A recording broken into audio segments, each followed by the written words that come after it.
Welcome to KPL master academy. இந்த வீடியோவில் பகுதியில் தமிழ் அறிஞர்களும் தமிழ் தொண்டும் அப்படிங்கிற தலைப்பில் ஆனந்தரங்க பிள்ளை நாட்குறிப்பு தொடர்பான செய்திகள் தான் பார்க்க போகிறோம். இதுக்கு முன்னாடி லாஸ்ட் வீடியோவில் பேரறிஞர் அண்ணா அவர்களை பற்றி நம்ம வீடியோ போட்டிருப்போம். இந்த வீடியோ பார்க்காதவங்க டிஸ்கிரிப்ஷன் கீழே வந்து லிங்க் கொடுத்துருக்கேன், அதில் கிளிக் பண்ணி பார்த்து தெரிஞ்சுக்கலாம். அப்படி இல்லைனாலும் இந்த வீடியோ எண்டு ஸ்க்ரீனில் ப்ளேலிஸ்ட்டில் வந்து மொத்தமாக தொகுத்து கொடுத்துருப்போம், அதில் கிளிக் பண்ணி பார்த்து தெரிஞ்சுக்குவாங்க. சரி, ஓகே. இப்போ இந்த வீடியோவில் ஆனந்தரங்க பிள்ளை நாட்குறிப்பு அதில் வந்துட்டு 2012 2025 வரைக்கும் டிஎன்பிசி எக்ஸாமில் ரிப்பீட்டடாக அடிக்கடி கேட்கப்பட்ட கொஸ்டின் மட்டுமே தேர்ந்தெடுத்து தொகுத்து இந்த வீடியோவில் போட்டிருப்போம். ஸோ நீங்கள் ஸ்கிப் பண்ணாமல் பாருங்கள், உங்களுக்கு வீடியோ ரொம்ப யூஸ்ஃபுல்லாக இருக்கும். சரி, ஓகே, கொஸ்டினுக்கு போயிடலாம். ஃபர்ஸ்ட் கொஸ்டின், ஆனந்தரங்கர் எழுதிய நாட்குறிப்புகள் எத்தனை தொகுதிகள் உள்ளன? 12.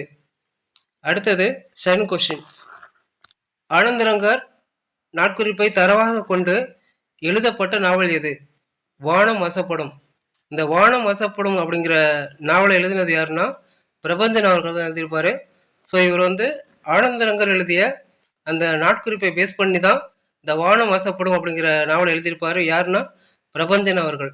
ஓகே, அடுத்தது தேர்ட் கொஸ்டின், தைரியம் என்னும் லத்தீன் சொல்லின் பொருள். அதாவது தைரியம் அப்படிங்கிறது லத்தீன் வார்த்தை, இதனுடைய தைரியம் அப்படிங்கிறது தமிழில் என்னன்னு சொல்லி கேட்குறாங்க. தமிழில் வந்து நாட்குறிப்பு.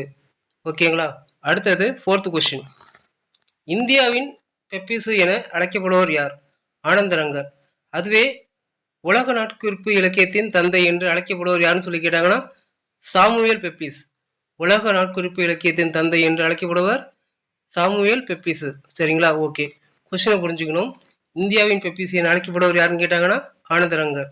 ஓகே, அடுத்த ஃபிஃப்த் கொஸ்டின், ஆனந்தரங்கன் பிள்ளை தமிழ் என்ற நூலை எழுதியவர் யார்? அரிமதி தென்னகன். ஓகே, இதோட கொஸ்டின் முடிஞ்சு. அடுத்தது பொறுத்துகள் வந்து இது வரைக்கும் ஒன்று தான் கேட்டிருக்காங்க. நாட்குறிப்பு ஒரு இலக்கியமாகவும் ஆவணமாகவும் மதிக்கப்படுகிறது. இது யார் சொன்னாங்கன்னா ஆனந்தரங்கன் சொல்லியிருப்பார். ஸோ அவ்வளோதான், இதோட வந்து இந்த வீடியோ முடியுது. ஸோ அடுத்த வீடியோவில் வந்து பார்த்தீங்கன்னா நாடகக்கலை, நிகழ்கலை, அதை பற்றி நம்ம வீடியோ பார்க்க போகிறோம்.